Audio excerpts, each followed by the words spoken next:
Yes? Well, I was just gonna say, I loved the way, there was a mixture of drama and comedy, and the mood went back and forth, and it just really held our interest. I thought it was great. And I wondered what led you to write this particular play? Oh, okay. Well, thank you. Well, the initial 3 years ago start was I wanted to give my friend Katie Pollock here, I wanted to give her some payback because she was the first person, her and two good friends of hers produced my first New York State of Mind, a series of one-act plays, and they took it upon themselves to co-produce with me and I really liked her acting. She acted in one of the scenes that night, and I said, I want to give her some payback and write a father-daughter piece for her. And she comes from the Detroit area, right, Katie? Yeah. And so that's how it started. Of course, as a writer, you have to then, dig deep, and of course you go with what you know. And I don't know her family, but I know my family very well, and I know my father very well, and so, the father that I wrote is, my dad was not an alcoholic, but he was a rageaholic. He was always angry and never happy. Probably not quite as charming as what Gregory, as what I wrote in the script, but he was a guy that always loved his family and always wanted us back, because I did move to Hollywood, and he always was asking when I was going to return home, and he wanted to put me in his building business as opposed to the plumbing business. So, as you can see, so it evolved from there, and it became people I knew in my family. So thank you for asking. How much rehearsal do you have to planning ahead for a play like this? I mean, I imagine a lot of time. Conrad, you want to talk about the rehearsal? How much time you gave it? Well, as the director, you always want more time. Yeah, no, what did we have? Was it 6 weeks? A little bit more than that. Oh yeah, we had about 2 months. I think Yeah, we okay. started in, Yes. in September, right? Early September. Yeah. Yeah. Except this young lady, Diane, came to us like a great gift. We had to replace somebody in the cast, and Diane only came in 5 weeks ago. 5 weeks ago. Yeah.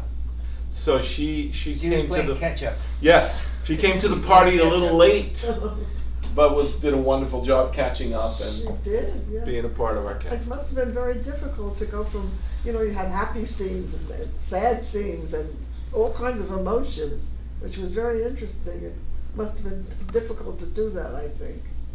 But Well, we very got good. actors that could do both. Is the key. Yeah. Yeah. Nice. So.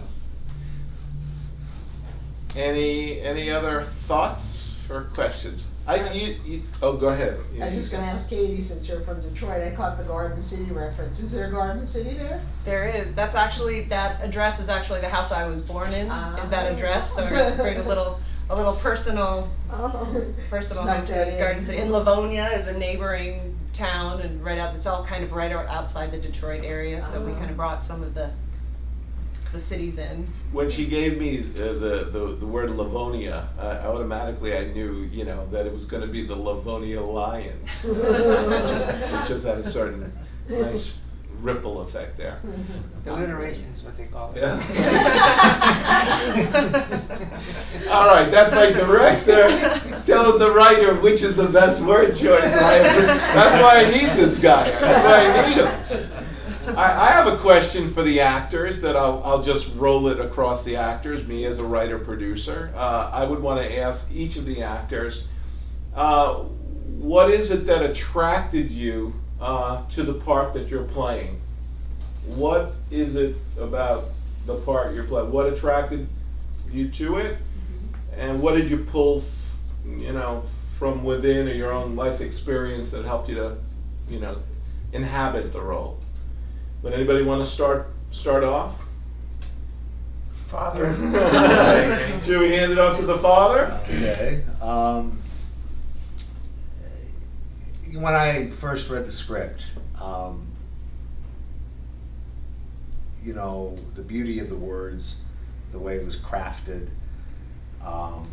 it was obviously a very challenging undertaking. All the parts are challenging, you know, in their own different ways, and you know, you're on stage for so much of the time. It rang true to me. I mean, there's a deep anger, there's deep rage, there's a love of family, as what Paul's been talking about. You know, and I think unfortunately, the family being the way it is structured, usually you're either at odds at sometimes with one parent or another, you know, and there were times with my father also, you know, that we didn't talk for 5 years. So, you know, you draw on things like that to pull some of the pain, the suffering when you lose somebody, and you're not, it doesn't have to necessarily be your family, but if you lose somebody that you were close to, you know, you can utilize that as well. You know, and it's just, I read it and I said, please let me audition for this. This is wonderful, you know. So. And We're we're glad so he did. so happy. We really, God was looking down on us, because we only got him. He only read the script like about 2 or 3 days before we were holding the auditions, and up until that time, we didn't really have the right guy playing the father. We had a person that we were looking at, considering, but when Gregory stepped into the picture, he had both the depth to give us the anger, but more importantly than just giving us the anger, he had the charm and he had the smile to pull off this father, because we don't just need an angry guy, we needed a charming guy that you would like and care about, in spite of the fact that he's a jerk through a lot of this piece, but he's a jerk that loves his family. So he had the right combo, and we were so happy to get him. I'm happy to see he's feeling better now. Okay, who next? We want to go. Let's go, guy girl. Let's do that. Katie. Well, like Paul said, when I kind of have been with it from the beginning, and I first read the first, it was just a scene. It kind of went from a small scene. It's like about 30 pages, I think. Yeah, it kind of was going to be a scene, one act, then it evolved, and so much of it, you know, just when we were first getting to know each other, we kind of were talking a little bit about family, and we were having dinner one night after auditions for the first show, and I remember all of a sudden, about 20 minutes into it, I feel like I was pouring my guts to him. I'm like, I don't even know this guy. I'm telling him things I have never told other people who have known me for years, and it just kind of all started coming out. And then when he had mentioned, you know, I wanted to write this thing, and it just touched so much. And the first thing I said, you know, I'm like, do you know my dad? When you wrote this, how did you know?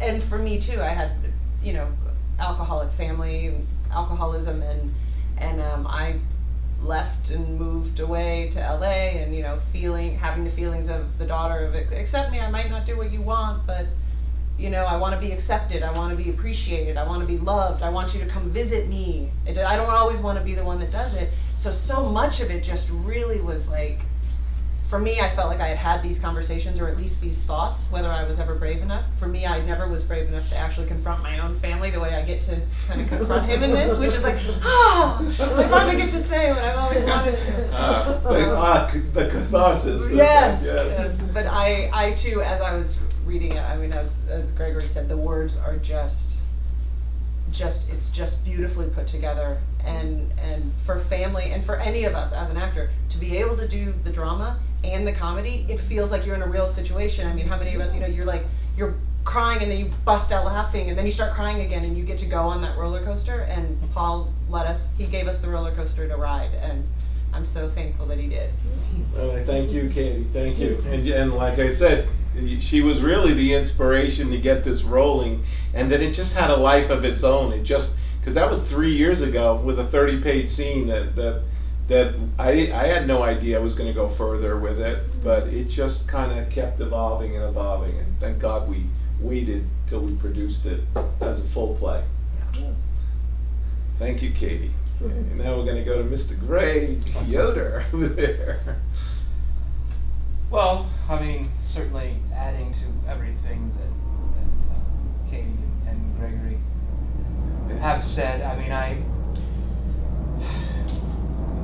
I certainly grew up with a loving mother and a father who adopted me, and I was raised in the kind of middle of nowhere, Kansas, but Just speak up a little bit. okay, one of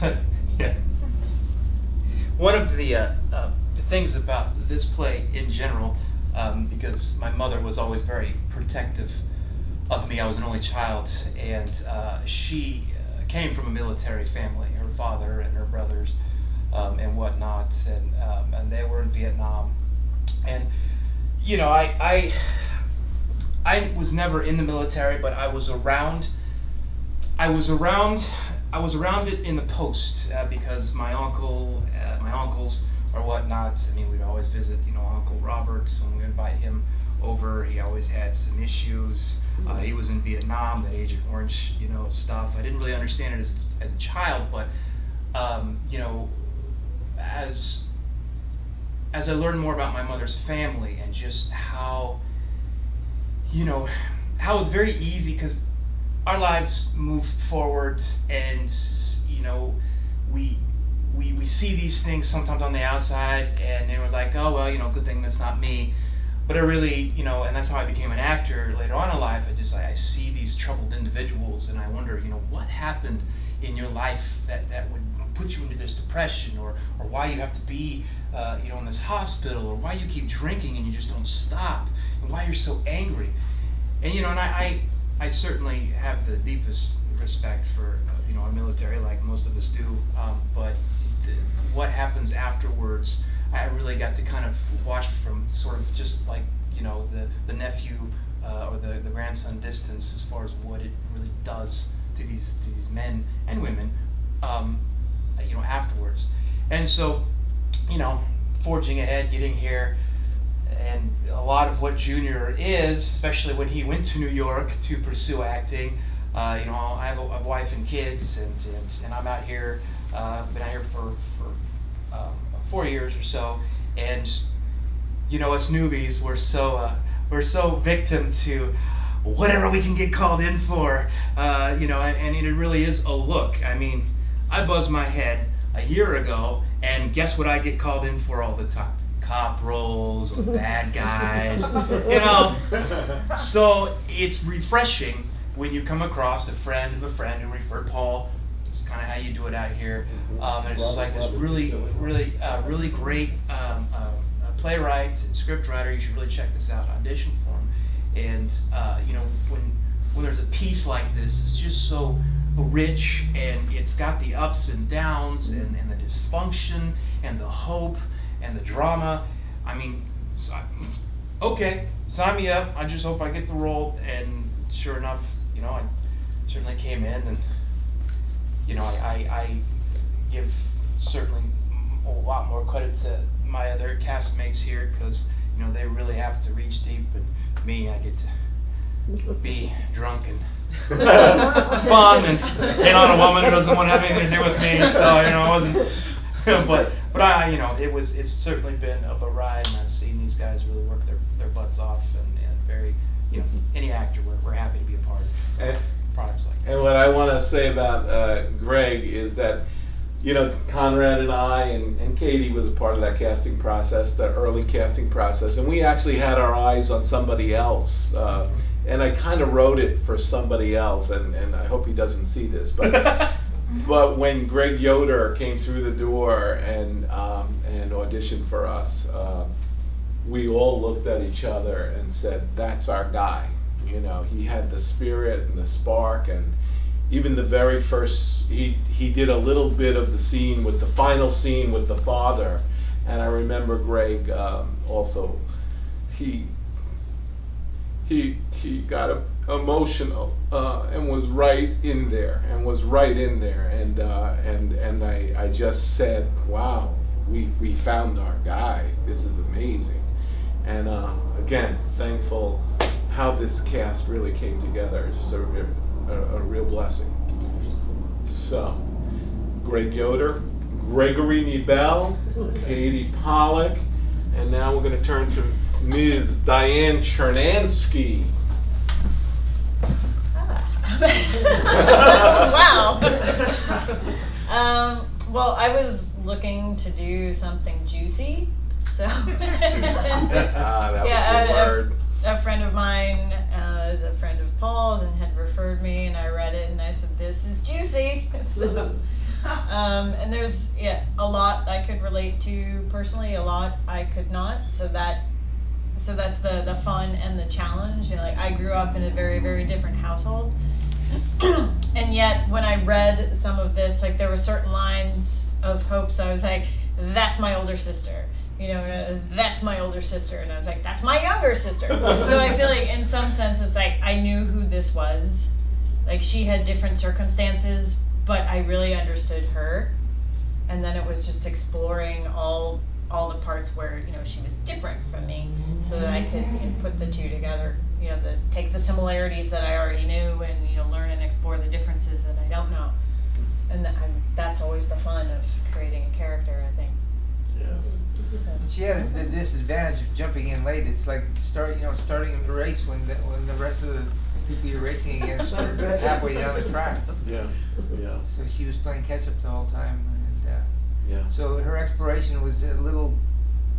I was force feeding Accelerated. her at the same time. Yes. Because there just wasn't the time to let her feel her way through. We had to come on. Here we go. Well, she definitely caught up. She so. sure did. And just a quick plug for Diane, you can watch her in the HBO series. This is the third season of Silicon Valley. Yes, third Yeah. season. Well, Yeah. I'm in season 2. They're currently shooting season 3. Okay, so you can catch her on HBO. And now I'm going to step aside and hand it off to Conrad Dunn. I'd like to know what attracted him to the script, for sure. Mr. Conrad Dunn. Well, what attracted me to the script was fabulous writing, and the fact that it was fun and it was tragic and encompassed all those things. And I was blown away when I read it because I know his work as being mostly comedic. All his short pieces are pretty much all comedies. Except for Grave Knowledge, That's true. which you said, by the way, that was a one act that Conrad was involved with, another one act, a poignant comedy that he did. But he said to me during the run of that show, he said, "You gave me the wrong scene to direct. I wanted to direct Grave Knowledge," which, by the way, is a Marine at the gravesite of his dead brother in a graveyard, and it takes place. It's actually a love story. A Catholic school teacher and a Marine, and he said that was the scene I wanted to direct. Oh. So you Well, got this instead. I was very happy with the one that I directed. No, but based on that one that I directed is why I'm actually here, because it was the only other one that was not purely comedic, and there were elements that were sweet and kind of poignant that I thought we accomplished, and I think that made him think, well, maybe he could do this other piece for me. But yeah, it's and pat each other on the back and forth. He's a joy to work with. We kid around, but we actually mean it. We say we're the only two reasonable men in the business. And We're not the only two, but it's hard to find very stable, solid people that aren't up and down. And yeah, the two reasonable men. But I found two more. That's true. These guys are pretty darn reasonable and solid. Oh, we've worked with plenty up and down people. Yeah, kind of like the bipolar toilets. A lot of up and down in this entertainment industry. Yeah. yeah, I think this man's work is excellent and needs to be seen, and he needs to keep doing it. And I want to do anything I can to support that. Thank you, Conrad. Yeah, thank you. You're certainly a big reason that we got this up and off the ground. You know, without Conrad, really, And he pretty much designed this set and put all the pieces of furniture. And also built the bricks in the back.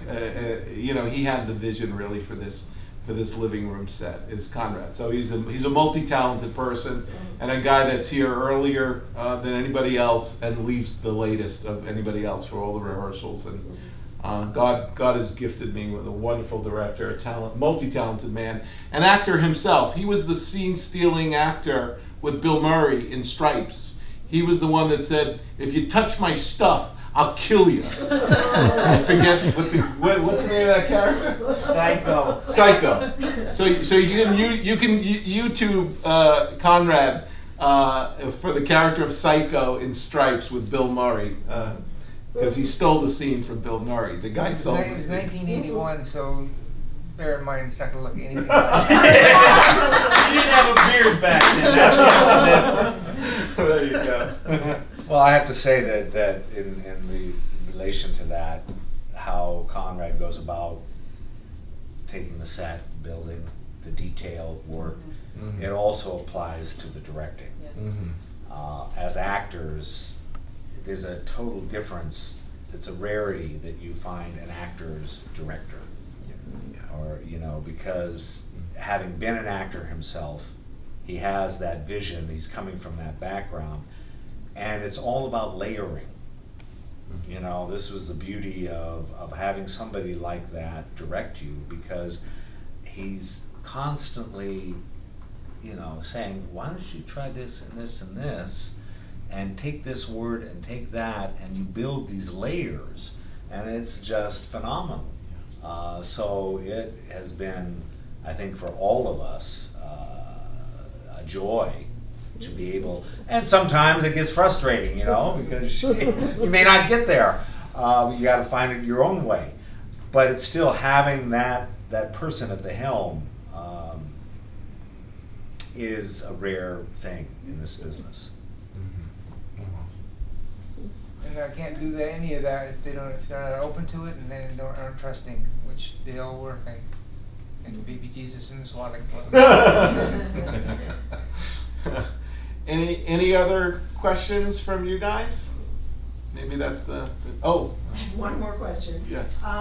As an audience member, the takeaway at the end for me was that the father had died. Did you leave that open-ended? Are there different conclusions? No, in my mind, you got the right takeaway that the father had done what he needed to do. He'd made his recompense. He got to talk to the son that was no longer there to talk to, but in a sense, he became the son. He got a chance to tell him to hang out. Even when the dark times come, stay, because you'll get past it. So I wanted to give him that speech to the son that was no longer around to give it to, and he gave that speech. And then I love that I got him, instead of the U.S. military, the closing lines there, I went on behalf of the U.S. military, and no, he caught himself, and it's like, no, on behalf of myself, I want to thank you two girls for hanging with me through the dark times. Your loyalty will never be forgotten.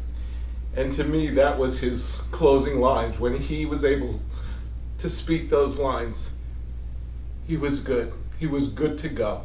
He was good to go. I'm guessing his father didn't get to say those No, words. I don't think so. Yes, forgive my emotion, but yeah, that's what fueled this scene. Is I wanted to give the father the opportunity to make recompense, like so many fathers never do, to their kids, and they got to be there. Even if it's in a fever dream. Yeah, even in a fever dream, right? That's true. That's true. There's another aspect of the ending that is we haven't got quite worked out, because I asked our guy in the booth. He's a sweetheart of a guy, and he's really, really quite good. But Yes. there's something with the board that I said, aren't there numbers on there that you can set levels? And he said, no, it's all by feel. And that's But what's the point, Conrad? the point is the big thing in the scene that sort of makes sense of it for me anyway is the helicopters. The helicopters, because we're kind of in his fever dream, and so the helicopters are what he's hearing, and we're just privy to it. And when he first comes out, it's loud, and then it goes down, and then when they get close, it goes loud, and then when he's going to lead with his buddies as he's dying, it goes up again. Well, when he dies, it should go out because he's died, and we don't hear him what his thought.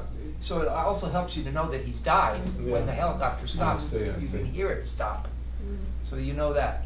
So then the girls say their comforting words to him, even though he's actually kind of gone. But they're saying their last little words goodbye. And then when they're through with that, the copter's supposed to come back in, and you're supposed to hear that, because the main thing that we say is the wars don't end; it just gets passed on to the family. The helicopters come back in because the girls just spoke, and the burden of the ripple effect of war now is passed on to them. But it's not real clear because the levels aren't. So it's a technical thing. It's a technical thing. It's hard to work. But, It's hard to work. Okay, well, I just want one final thing. I want to make sure that one introduction, and then we're going to say goodbye to everybody. And this is for the camera only. I want to introduce each and every member of the cast. So you got it, Michael, right? Okay. So over here is Greg Yoder, playing the part of Junior in this piece. The voice of Blue Collar Wisdom, by the way. Gregory Niebel, playing the part of the father in this piece, Homecoming. Katie Pollack, who plays the role of Kate, the young actress who goes to Hollywood and comes back. And Diane Chernansky, who plays the role of Hope, who stays, who never left, and is the caregiver daughter for Gregory Niebel and his character. And by the way, Gregory Niebel, the father, is a Vietnam vet, and you might have guessed he's an alcoholic as well. Thank you very much, and we appreciate you guys sticking around. Thank you.